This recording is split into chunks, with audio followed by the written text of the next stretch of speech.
बच्चे जब जिद करते हैं तो बच्चों के जिद के सामने कभी कभी माँ बाप को झुकना पड़ता है। एक बच्ची जो कि अपने माता पिता से बोलती है कि मुझे फ़ोन चाहिए और मैं पढ़ाई करूँगी, इसलिए उनके पिता जो होते हैं वो उस बच्ची को एक एंड्रॉयड फ़ोन दिलवा देते हैं। और आज के समय में सोशल मीडिया का ज़माना है और सोशल मीडिया पर कब क्या हो जाए ये किसी को पता नहीं। जो माता पिता होते हैं उन्होंने अपनी बच्ची का इच्छाओं का ख्याल रखा और इसलिए उसको फ़ोन दिलवा दिया। उम्र उसकी अभी 14 साल की ही थी। अब 14 साल की उम्र में जब उसको फ़ोन मिल जाता है, जब माता पिता उसको देखते हैं तो वो पढ़ाई कर रही है, लेकिन जब वो हट जाते हैं, इधर उधर होते हैं, तो पता चलता है कि वो फेसबुक चला रही है, कभी इंस्टाग्राम चला रही है। और फिर उसकी एक दोस्ती हो जाती है एक लड़के से। जब उसको फ्रेंड रिक्वेस्ट मिलती है उसके बाद दोनों चैट करने लगते हैं। चैट के बाद फिर एक दूसरे का नंबर एक्सचेंज करते हैं और फिर खेल शुरू हो जाता है वहाँ पर। आज से उस लड़की की ज़िंदगी का लास्ट टाइम। फिर क्या होता है उस लड़की के साथ, जब वो लड़की उस लड़के से संपर्क में आती है और फिर उसके साथ उसके जो दो दोस्त और होते हैं उन दोस्तों ने उसके साथ मिलकर ट्रक में उसके साथ बारी बारी शारीरिक संबंध बनाते हैं, इंटीमेट होते हैं और फिर वो लड़की को इस दुनिया से अलग ही कर देते हैं, ऊपर पहुंचा देते हैं। क्या हुआ इस कहानी में वो जानेंगे इस वीडियो के माध्यम से। तो इस घटना में आप ज़रूर अंत तक बने रहिएगा, बिना स्क्रिप्ट किए पूरा बात कीजिएगा और घटना को समझने की कोशिश करेंगे। और आशा करते हैं कि आप अपनी फैमिली, अपने परिजनों के साथ बेहद खुश होंगे, मस्त होंगे। तो वीडियो में आगे बढ़ने से पहले आपसे बस वही एक छोटी सी रिक्वेस्ट कि हमारे चैनल पर अगर आप अभी नए आए हैं तो प्लीज़ चैनल को सब्सक्राइब जरूर कर लें। इससे हमारा फ़ायदा होता है, इससे हमें मोटिवेशन मिलता है, इससे हमारी मदद होती है। और अगर वीडियो ज़रा सी भी अच्छी लगे तो एक लाइक ज़रूर कर दिया करें और लास्ट में कमेंट ये ज़रूर बता दें कि आप हमारी वीडियो कहाँ से देख रहे हैं, किस शहर से देख रहे हैं। तो हमारे इस यूट्यूब मंच पर आपका बहुत बहुत स्वागत है। मैं आभार व्यक्त करता हूँ, आपको नमन करता हूँ आपके प्यार और सपोर्ट को। तो नमस्कार, आदाब, शास्त्री काल। मैं अजय कोहली। आज की जो सच्ची घटना मैं आपको सुनाने जा रहा हूँ, ये घटना मध्य प्रदेश का एक जिला पड़ता है ग्वालियर, और ग्वालियर का एक थाना क्षेत्र पड़ता है कछुआ। यहाँ के रहने वाले, एक छोटे से गांव के रहने वाले सत्यवीर और इनकी पत्नी होती है जिसका नाम पूजा होता है, और उनकी एक बेटी होती है जिसका नाम अंजलि होता है। परिवार बड़ी अच्छी तरह से और खुशहाल चल रहा था। बच्चे की पढ़ाई चल रही थी और जो सत्यवीर होते हैं वो अपना काम करते हैं। जो उसकी मम्मी होती है पूजा, वो अपने घर का काम करती है। बेटी पढ़ने जाती है। समय आगे चल रहा था धीरे धीरे। एक दिन जो ये अंजलि होती है ये अपने पापा को बोलती है कि पापा हमें फ़ोन दिलवा दो, क्योंकि सभी लड़कियां फ़ोन लेकर जाती हैं स्कूल में और वो स्कूल में फ़ोन से पढ़ाई करती हैं, अपने घर पर फ़ोन से पढ़ाई करती हैं। ये बात कहीं ना कहीं पूजा होती है उसकी मम्मी उसको भी जम जाती है और वो अपने पति को बोलती है कि दिलवा क्यों नहीं देते, अभी छोटी ही बच्ची तो है, फ़ोन दिलवा दोगे उससे, वो पढ़ाई करेगी, क्या मतलब उससे, हम भी देख लिया करेंगे कभी कभी। सत्यवीर को ये बात जब जम जाती है तो वो जाते हैं मार्केट और फिर एक एंड्रॉइड फ़ोन लेकर आते हैं और फ़ोन लाकर घर में आते हैं तो घर में खुशियाँ हो जाती हैं। बेटी खुश हो जाती है, तीनों लोग खुश थे। खुश होने के बाद उसमें जो सिम कार्ड होता है वो डलवाया जाता है, उसका अकाउंट बनवाया जाता है। उसके बाद उसमें जो ऐप्स होते हैं उनको डाउनलोड किया जाता है, जैसे इंस्टाग्राम, फेसबुक और यूट्यूब वगैरह, ये सब डाउनलोड किया जाता है। उसके बाद अब ये जो अपने पढ़ाई के कुछ ऐप्स थे, जो इसकी सहेलियां पढ़ती थीं, उन सहेलियों के साथ में मिलकर इसने उन ऐप्स को भी डाउनलोड किया जिसमें ये पढ़ाई करती थी। धीरे धीरे समय आगे चलने लगता है। अब जो अंजलि होती है, अंजलि उसमें पढ़ाई करती और समय मिलता, उसके बाद मौका जब मिलता तो वो फेसबुक पर उंगलियां चलाने लगती, कभी इंस्टाग्राम पर उंगलियां चलाने लगती। धीरे धीरे एक दिन जब ये फेसबुक चलाती है तो उसमें एक फ्रेंड रिक्वेस्ट आती है जिसका नाम अजीत होता है। अब जब अजीत की ये फ्रेंड रिक्वेस्ट सुनती है, देखती है, उसके बाद इधर से ये एक्सेप्ट कर लेती है और दोनों जब एक दूसरे के फ्रेंड हो जाते हैं, फ्रेंड फॉलोइंग हो जाती है, उसके बाद अब इनकी चैट शुरू हो जाती है।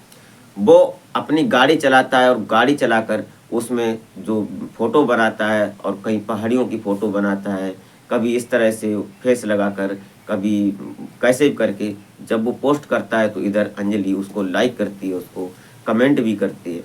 ये बातें जब चल रही थी, धीरे धीरे अभी कमेंट की बात चल रही थी, उसके बाद दोनों एक दूसरे का नंबर एक्सचेंज करते हैं कि हम तुमसे बात करना चाहते हैं। दरअसल ये अजीत कौन होता है? अजीत ग्वालियर के आसपास का ही रहने वाला होता है। ये एक ट्रक ड्राइवर होता है, उम्र इसकी 18 साल की होती है। ये बालू का ट्रक चलाता है जो ग्वालियर से होते हुए, इटावा से होते हुए, बेवर से निकल कर ये फरखाबाद इसकी मंडी होती है, वहाँ पर ये ट्रक लाता है। अब इसका ये सिस्टम चल रहा था, जब इधर दोनों की फ्रेंड रिक्वेस्ट जारी थी, कमेंट जारी थे, फ़ोन का संपर्क ले लिया एक दूसरे का, दोनों बात करते हैं। तो एक दिन ये अजीत जो होता है ये बोलता है कि अब मिलने का दिल करता है, हम तुमसे शादी करेंगे, हम तुम्हारे साथ रहेंगे। ये बात सुनकर अंजलि कहीं ना कहीं चौंक सी जाती है, बोलती है कि अभी तो मैं छोटी हूँ, अभी मैं शादी के लायक नहीं हूँ, अभी हमारी उम्र 14 साल है, मैं कक्षा 7 में पढ़ती हूँ। ये बात सुनकर कहीं ना कहीं अजीत बोलता है कि तुम क्यों परेशान हो, बड़ी हो जाओगी, जब हम दोनों लोग मिलेंगे कुछ नहीं, हम तुम्हें अपनी पत्नी बनाएंगे। ये बात सुनकर कहीं ना कहीं अंजलि को ये बात जम जाती है और अंजलि जो होती है उसको बात मान लेती है। और फिर ये एक दिन दोनों का प्लान तय हो जाता है और प्लान तय होने के बाद दोनों, ये अंजलि जो होती है अपने घर से निकलती है ट्यूशन पढ़ने के लिए, फ़ोन को साथ में लेकर। अब ये जो बैग था, इस बैग में इसने कुछ सामान रख लिया, घर से कुछ पैसे रख लिए, और उसके बाद जो जगह इनको मिलना था वहाँ पर ये दोनों मिल जाते हैं। उधर अजीत इंतज़ार कर रहा था ट्रक खड़ा करके अपना कि अभी अंजलि आएगी और हम दोनों लोग जाएंगे। ऐसा ही हुआ, इधर अंजलि पहुंच जाती है अपने वादे के मुताबिक, और अजीत अपनी गाड़ी में बैठा था, उसके साथ में 2 लड़के और बैठे थे, जिसमें से एक का नाम विजय होता है जिसकी उम्र 23 साल की होती है, और एक का नाम गोलू बघेल होता है जिसकी उम्र 22 साल होती है। ये 2 लड़के पहले से ही उस ट्रक की केबिन में बैठे हुए थे, और जो अजीत था वो ट्रक की सीट पर बैठा था, ड्राइवर सीट पर। जैसे ही अंजलि को देखते हैं वो तुरंत उसको बुलाते हैं, और बुलाने के बाद अंदर केबिन में बुला लेते हैं, और फिर गाड़ी वहाँ से चलने लगती है। जब गाड़ी इटावा की तरफ चलने लगती है, अब ये दोनों लोग जो पीछे बैठे थे वो अंजलि से बातें करने की कोशिश करने लगते हैं। अब जो गोलू होता है, गोलू बोलता है अजीत से कि तुम इधर आ जाओ, मैं गाड़ी चलाता हूँ, अब मैं ड्राइव करूँगा।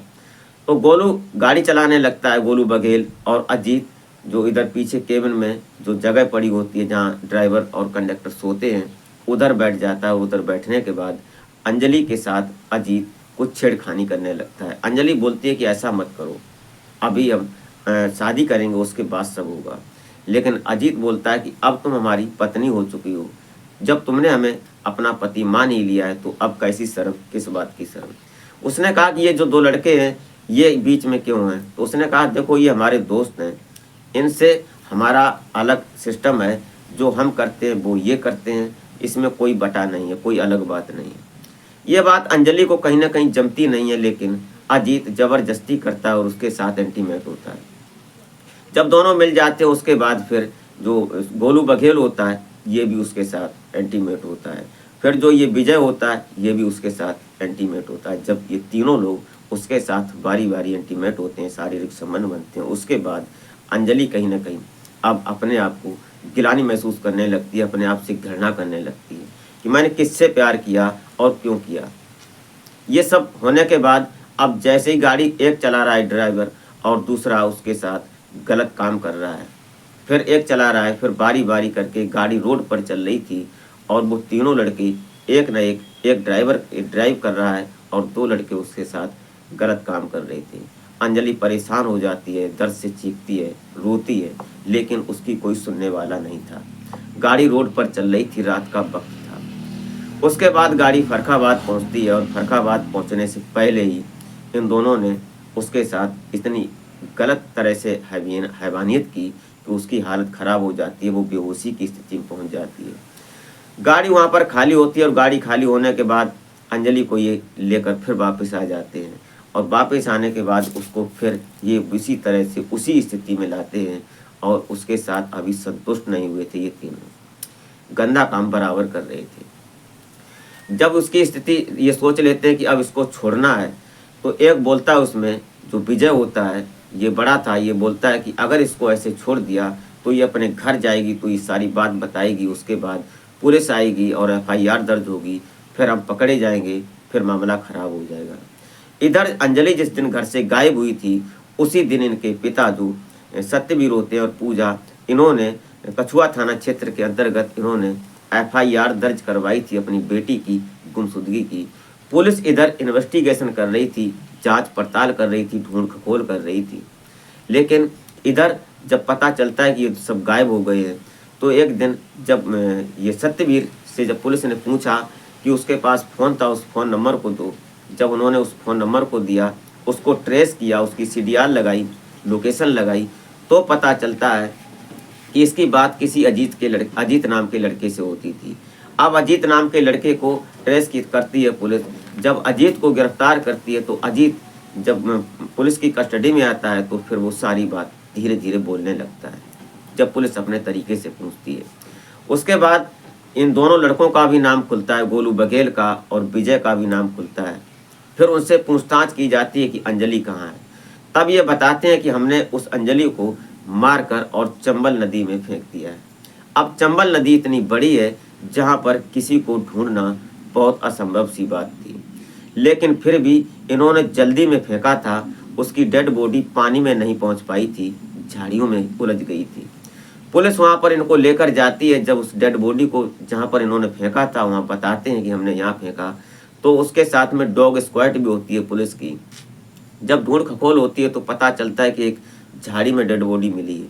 उस डेड बॉडी को जब देखा जाता है तो साथ में उनके पिता होते हैं सत्यवीर, और पूजा भी माँ उसकी साथ में होती है। जब वो लोग देखते हैं तो दहाड़े मारकर रोने लगते हैं, क्योंकि वो कहते हैं कि ये हमारी बेटी अंजलि ही है।